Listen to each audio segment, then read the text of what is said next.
KAAL Television, Austin, Albert Lee, Rochester, Mason City.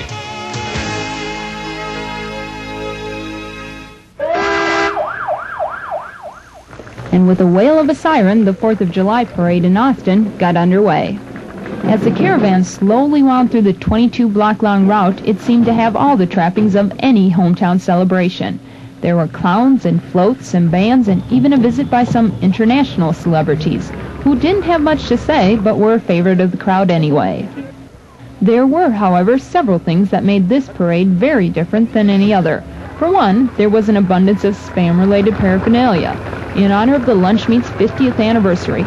And there was an abundance of people, something which may not have been possible a year ago at this time. The long labor dispute divided the town, and though the past has not been forgotten by anyone, people seem to be willing to join together to honor the country and Independence Day. Any differences in opinions people may have had were kept close to the chest. And at least along the parade route, people seemed willing to sit back, relax, and enjoy the 4th. As far as parades go, today's was a winner. A lot of smiling faces, a lot of really happy people. And it seems that most of the town of Austin is willing to put the past behind them, at least for one day. Angela Cushman, KAAL News Center 6 in Austin. But there is no law affecting those over 18. Well, there was one about 4 years ago. They repealed the law, and now the only thing they have to have is protective eye covering. They don't have to have a helmet. Motorcycle accidents in the area are down right now. Dimmitt says he hopes it stays that way. It's no secret that the terrain in this part of the country is flat land. But here in Austin, youngsters are giving the term flat land new meaning, and it's no fable. 30 years ago, all the cool guys wore flat tops, but it didn't take long for those haircuts to go the way of the Edsel. But like the miniskirt, the flat top has made a dramatic comeback. For some people, losing hair is an involuntary thing, but these days, it's hip to be square.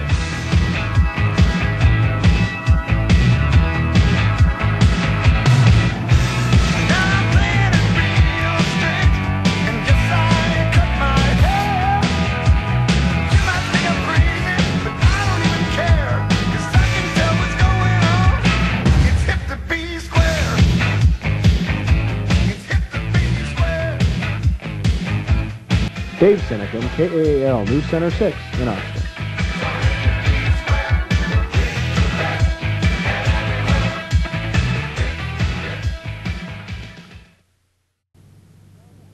Well, a tornado came through and touched down about 4:45. Okay, how much damage did it do? Well, it took part of the silo, and then behind the silo, part of the barn is gone too. It caved it in. At about it must have been 5:45 this afternoon, I had returned from work because I heard the sirens go off. And I stopped at my garage, which is partly underground here, to see if there was any leakage in there. And I got trapped in there with the garage door open while the tornado was going over. I looked out over across the street and saw two of my neighbors' trees go crashing into their house, and then about less than 5 minutes later, another tree went into the other neighbor's house, and the power lines went down, and it sounded like a train, you know. I mean, it was really this roaring sound. At the Shaw Elementary School, students can stay after class during the regular school year until 6 o'clock at night. After school, we try to provide as much physical activity right away because the children have been sitting in the classroom all day. We also right away try to give a healthy, nutritious snack. And then again, we allow plenty of time for the kids to do individualized things. If they want to participate in group activities, that's fine. But if they also want to just sit in the corner and read a book or do a puzzle, that's their option too. The Latchkey program is run by Austin's Community Services. It costs $1.25 an hour per child. Sam says they could use state funding to provide meals and more toys.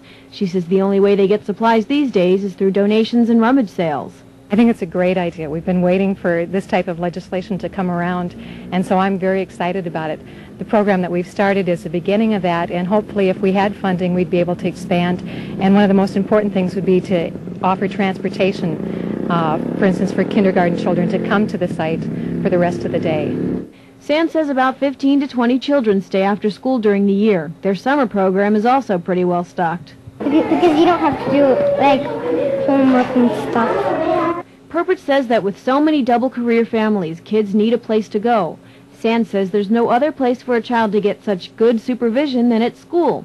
She says she expects that with state funding, teachers would not have to work overtime, but new qualified staff members would be hired, maybe through community services, to run programs such as the one at Shaw Elementary all over the state.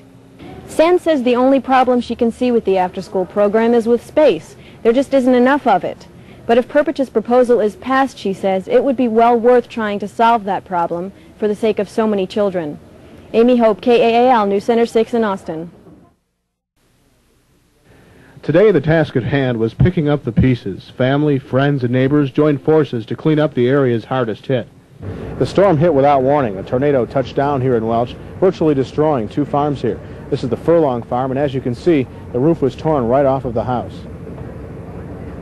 The farm's owner, John Furlong, was gone when the tornado hit. His 3 sons and 3 grandchildren were there. We grabbed them right away and put them down in the basement right away, and then we watched it when it's over the neighbor's place there. When John returned, the work began. Well, our main concern was to get power. We had a generator, but all the wires were gone, so we hooked up the generator, and then to round up the cattle. They were scattered all over the country. And there was some of the helicopters from the Twin City TV stations were here, and they kind of helped round up the cattle. And the main thing was to get the cows milk and get them fed and taken care of.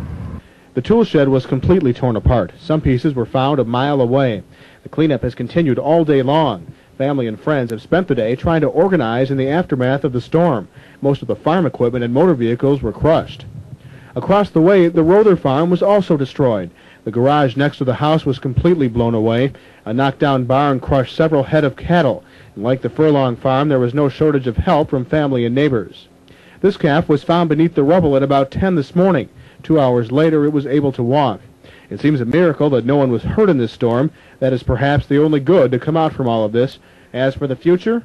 Well, I have to give that a lot of thought. You know, you want to continue on or you want to quit, you know.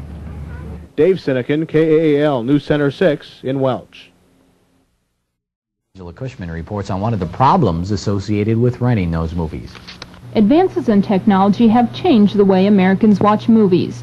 No longer do people have to go out to catch the latest flick. They can simply pick up the video at a store and bring the movie theater into their home. But this type of video rental has raised some new concerns, specifically how and if movies should be regulated. Well, a lot of kids come in and like kids any place, they want the most that they can get, and they'll always try to grab an R-rated movie or even, in some cases, an adult movie.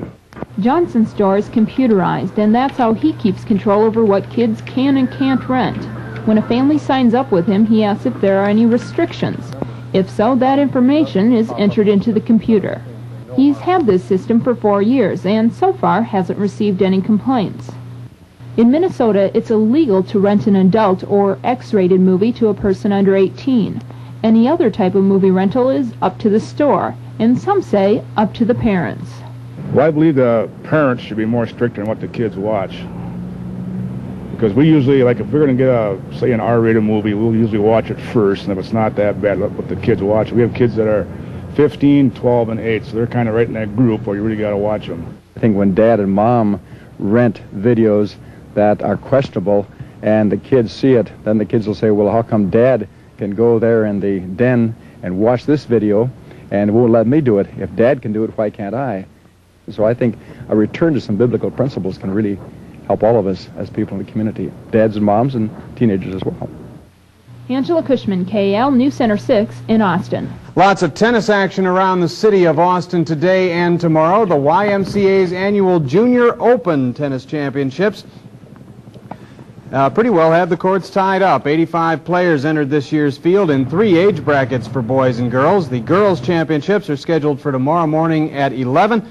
The boys' title matches will follow at about 2:30. The event is sponsored by the United States Tennis Association. The pier is a cooperative effort with the city of Austin, and we, as the DNR, provide the pier and place it in the city of Austin, then we'll maintain it and take care of it. It's a form of public access to local waters that will provide fishing for handicapped people, elderly, that don't have access to boats, and give them an opportunity to fish. with this pier now, it's my understanding that this thing is about 100 feet long, so it'll reach out and then it has a T on the end of it. So it'll be interesting to see. And it definitely will make the fishing more interesting, I'm sure, for the people who come down here.